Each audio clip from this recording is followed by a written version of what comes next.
Hello everyone, today's presentation will illustrate the concept of resilience and how to grow or cultivate it. So why is it that when facing adversity, some people succumb to the obstacle, while other people persevere, they bounce back? Well, the reason is resilience. So resilience is defined as adapting to adversity, trauma, tragedy, threats, or significant stress. Some of those stressors include serious medical conditions, financial insecurity, or the death of a loved one. Resilience allows a person to rebound from adversity as a strengthened and more resourceful person.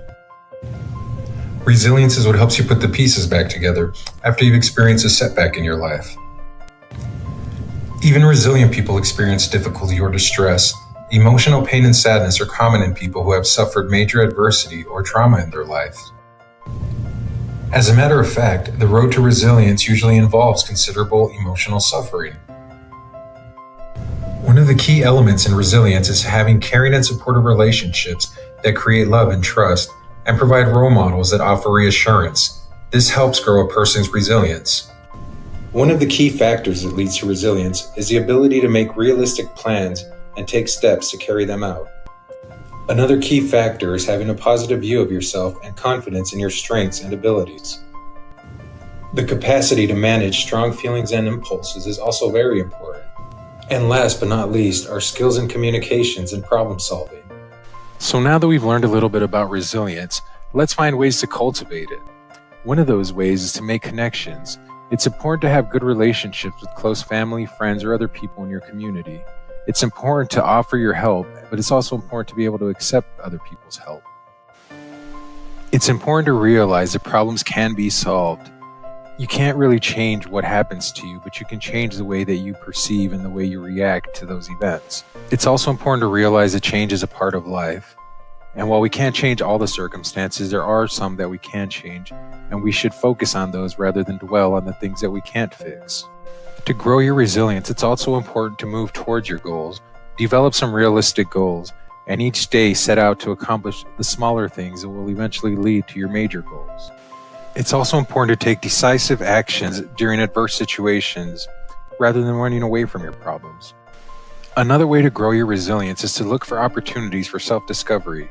People often learn something about themselves that they didn't know after they've dealt with adversity. When growing your resilience, it's important to keep things in perspective, even after facing some very painful events.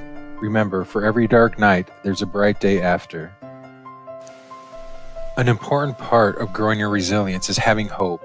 An optimistic outlook enables you to look at the good things in life rather than focusing on the bad. And also, it's important to take care of yourself. Pay attention to your own needs and feelings, and do things that you find relaxing and that you enjoy. This way, next time you need the resilience, your body will be ready for it. Now let's talk about how you can respond next time adversity stares you in the face. To prepare for adversity, ask yourself, what kind of events have been most stressful for me? And how have these events typically affected me? Also, ask yourself, have I found it helpful to think of important people in my life when I'm in stress? And who are these people? What have I learned about myself and my interactions with others during difficult times? Has it been helpful for me to assist someone else going through a similar experience? It's also important to know whether you've been able to overcome obstacles, and if so, then how? Ask yourself, what has helped make me feel more hopeful about the future? Resilience also involves flexibility. Let yourself experience strong emotions, but realize when you need to avoid experiencing them at times in order to function. You should also be flexible enough to step forward and take action to deal with your problems and meet the demands of daily living, but also be able to step back to rest and re-energize yourself. And also, while it is important to spend time with loved ones to gain support and encouragement, you also need to be flexible enough to rely on yourself. And remember, the key to success is to keep educating yourself.